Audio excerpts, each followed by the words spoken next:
नमस्कार, मैं हूं आपके साथ अंकिता पाल और आप सभी का हमारे छत्तीसगढ़ में स्वागत है। रुक करते हैं खबरों की तरफ। कोंडागांव जिले के वन परिक्षेत्र मुलमुला के अंतर्गत चाची बेड़ा में रिजर्व फॉरेस्ट में हजारों एकड़ में ग्राम पंचायत धनपुर से 50 से 60 घरों के लोगों ने घने जंगल में पेड़ों को काटकर उसे मैदान में तब्दील कर दिया है। मुलमुला वन सुरक्षा समिति और ग्रामीणों ने कई दर्जनों बार डीएफओ कार्यालय में अतिक्रमण रोकने के लिए आवेदन किया, पर वन विभाग ने डीएफओ रेंजर और डीटीपी में उनकी शिकायत पर गौर नहीं किया। पूरे मामले को लेकर हमारी टीम ने इलाके का जायजा लिया, ग्रामीणों से बात की। इस दौरान ग्रामीणों ने कहा कि वो जंगल बचाने के लिए किसी भी स्तर की लड़ाई लड़ने को तैयार हैं।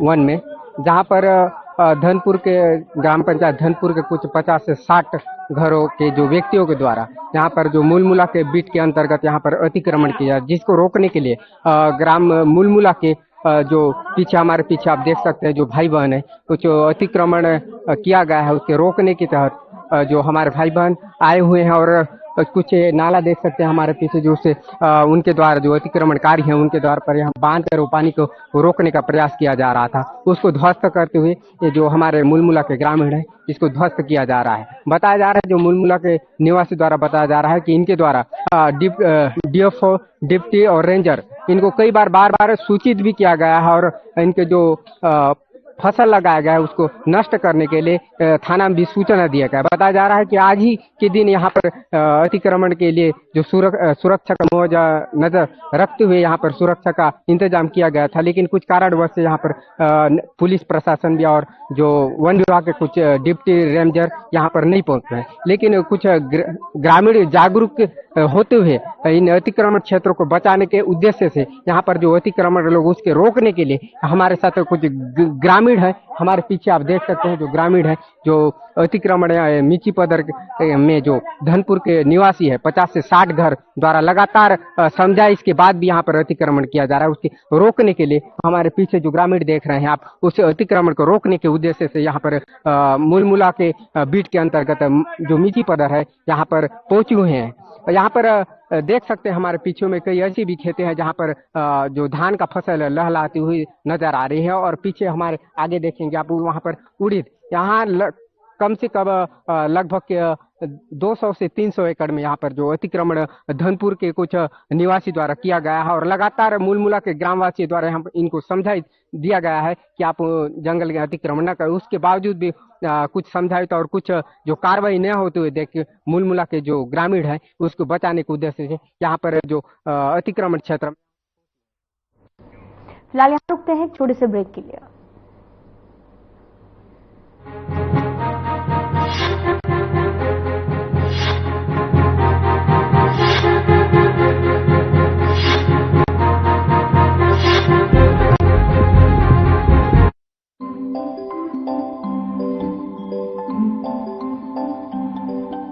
सूरज की किरणें जरा जगमगाई, खिड़की से छनकर हवा सरसराई,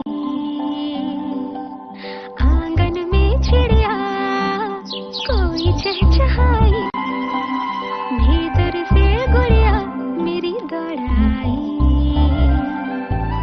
चौखट पे सुंदर रंगोली बनाई, भीनी महक फिर रसोई से आई, हर एक दौलत मेरे साथ आई, खुशियों की चाबी मेरे हाथ आई, खुशियों की चाबी मेरे हाथ आई, खुशियों की चाबी मेरे हाथ आई, खुशियों की चाबी मेरे हाथ आई।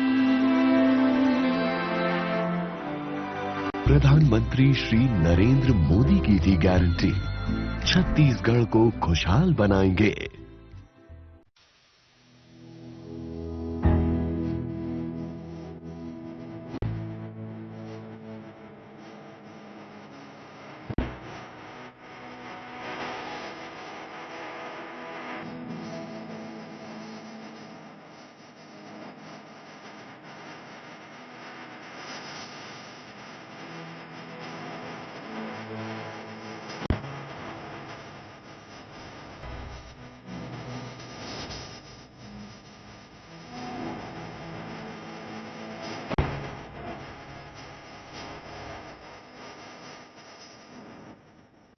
मैं भूमिहीन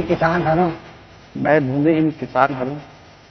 हमारे विष्णुदेव सहायक सरकार है, 10,000 रुपया आर्थिक सहायता देते और किसानी करे के बाद हमारे कोई काम नहीं रहा है। और बाद में हम अभी में जीवन यापन करबो। हमारे विष्णुदेव सरकार है सारा 10,000 रुपया घोषणा करे है। भूमिहीन किसान ला बोला 10,000 रुपया जो 10,000 जो घोषणा करे है बोला दी सरकार। और कुछ और है समझ जा लोग का खर्चा बर परिवार चलाए बर पढ़ाई लिखाई के बच्चा मन के लिए वो हमारी पूर्ति हो जाएगी। इसलिए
छत्तीसगढ़ के मुख्यमंत्री विष्णुदेव साय सरकार के नेतृत्व में छत्तीसगढ़ में आज उद्यम क्रांति योजना की शुरुआत की गई।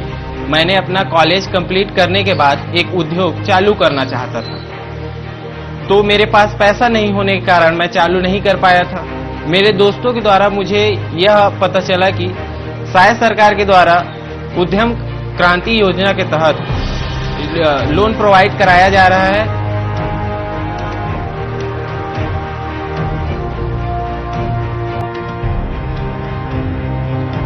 उद्यम क्रांति योजना से सरकार के द्वारा आसानी से लोन मिल रहा है।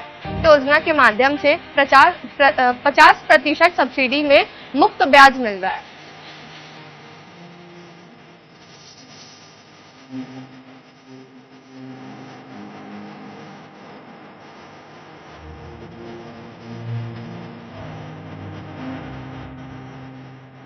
पढ़ाई खत्म करने के बाद मेरा एक सपना था कि मेरा खुद का एक उद्योग हो, पर उसके लिए पैसे इकट्ठा करना मेरे लिए एक बहुत बड़ी चुनौती थी।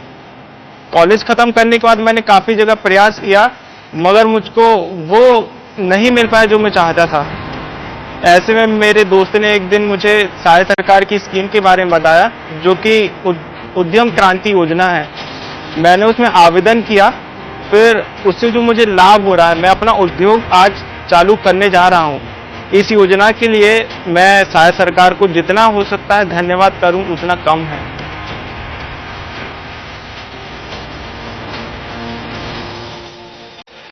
छत्तीसगढ़ के शिक्षित बेरोजगारों के हित में छत्तीसगढ़ सरकार ने शासकीय भर्तियों में आयु सीमा में 5 वर्ष की छूट प्रदान करने का बड़ा निर्णय लिया है।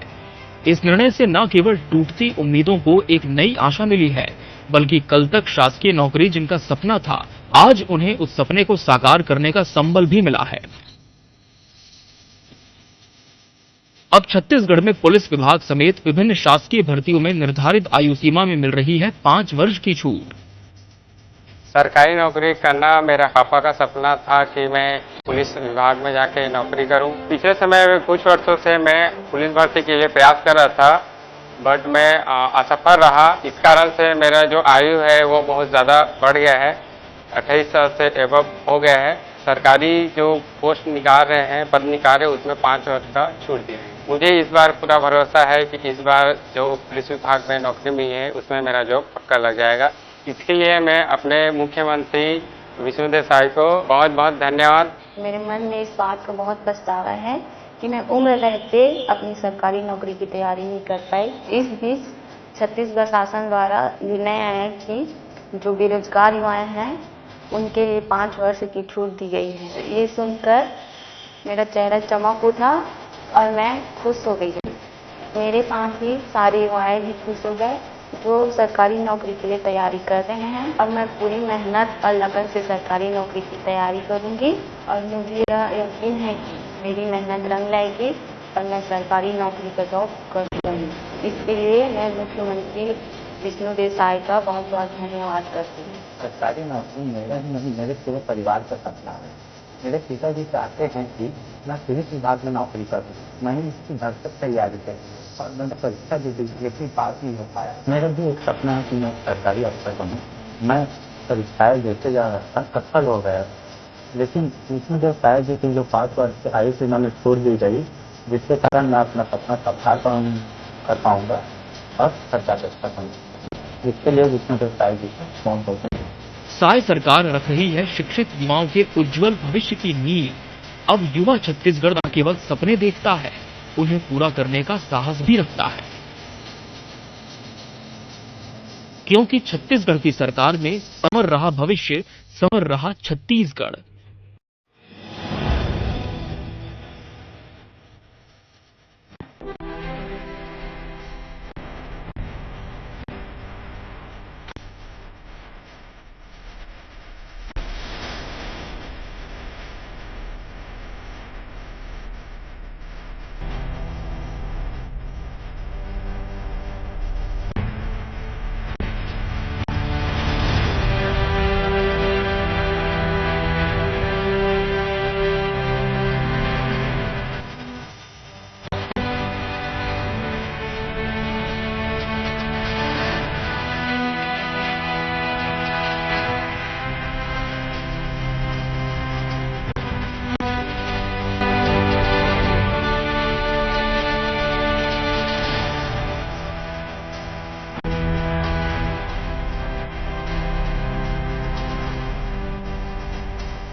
छत्तीसगढ़ के स्कूलों में अब हर दिन लगती है बेटियों की 100% अटेंडेंस, क्योंकि विष्णुदेव की सुशासन में अब बेटियों को सरस्वती साइकिल योजना का लाभ जो मिल रहा है। अब प्रदेश की बेटियां हर दिन सिर्फ स्कूल जाने के साथ ही आत्मनिर्भर भी बन रही हैं और उनका आत्मविश्वास भी बढ़ रहा है। घर पर अब साइकिल जो आ गई है, हर दिन स्कूल जाना अब आसान हो गया है। अब भीड़ वाली बसों और ऑटो का इंतजार नहीं करना होता, न ही पैदल चलकर थकना होता है। अब तो बस हर दिन सहेलियों के साथ समय से स्कूल पहुंचना होता है, क्योंकि उनके मुखिया ने उनकी सहूलियत के लिए उन्हें साइकिल जो दे दी है। रोज रोज पैदल जाने में बहुत परेशानी होती थी, आने जाने में शरीर थक जाता था। कई बार तो इसी वजह से स्कूल नहीं जाते थे, स्कूल में अनुपस्थित रहते थे, लेकिन अब स्कूल जाने में आसानी होती है। सरस्वती साइकिल योजना का मुख्य उद्देश्य दूर दराज से आने वाली छात्राओं की सुविधाओं और उनकी शिक्षा में निरंतरता को बढ़ावा देना है। प्रदेश सरकार द्वारा अनुसूचित जाति, अनुसूचित जनजाति, बीपीएल कार्डधारी पात्र छात्राओं को मुफ्त साइकिलें वितरित की जा रही हैं, ताकि वे स्कूल तक आसानी से पहुंच सके। घर से स्कूल की दूरी इतनी ज्यादा होना, ऊपर से बैग का बोझ लेकर चलना बहुत ही मुश्किल होता था। घर पर आने के बाद हमें पढ़ाई करने का मन नहीं करता था, लेकिन अब हमें माननीय मुख्यमंत्री जी ने हमें साइकिल दे दिया है, तो अब हमें स्कूल आने जाने में बहुत ही आसानी होती है, समय की बचत होती है, हम अच्छे से पढ़ते हैं, हमारी एनर्जी भी बनी रहती है। इसीलिए हम विष्णुदेव साय जी का बहुत बहुत धन्यवाद करते हूँ। मुख्यमंत्री विष्णुदेव साय की इस पहल ने बेटियों की जिंदगी में सकारात्मक परिवर्तन लाया है। इस योजना के परिणाम स्वरूप छत्तीसगढ़ के स्कूलों में छात्राओं की उपस्थिति में वृद्धि हुई है। अब वो स्कूल जाने के लिए उत्साहित हैं और अपने भविष्य को उज्जवल बनाने का प्रयास कर रही हैं। साइकिल के बढ़ते पहियों के साथ अब बेटियां अपना सुनहरा भविष्य गढ़ रही हैं। विष्णु के सुशासन से संवर रहा छत्तीसगढ़।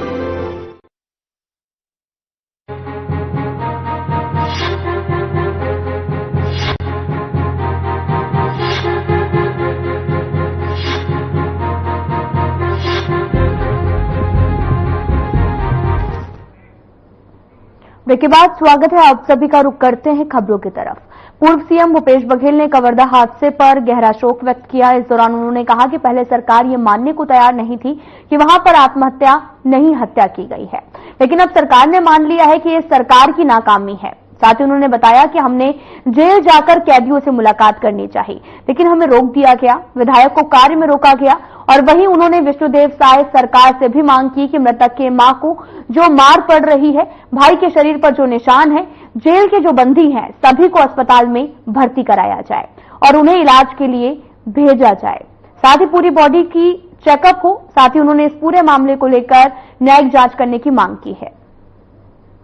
लोहारीडीह गांव में 3 हत्या होने की घटना, 2 आपसी रंजिश में और तीसरा पुलिस के मार से प्रशांत साहू की हत्या, ये 3 मामले हैं। पूरे प्रदेश को झकझोर दिया है। पूरी मानवता है वो शर्मसार हो गई है, क्योंकि जेल में बंद जो कैदी हैं उनके साथ अमानवीय व्यवहार किया गया है। वो खून की उल्टियां कर रहे हैं, पिटाई इतनी तो वो बैठ पा रहे हैं, न चल पा रहे हैं।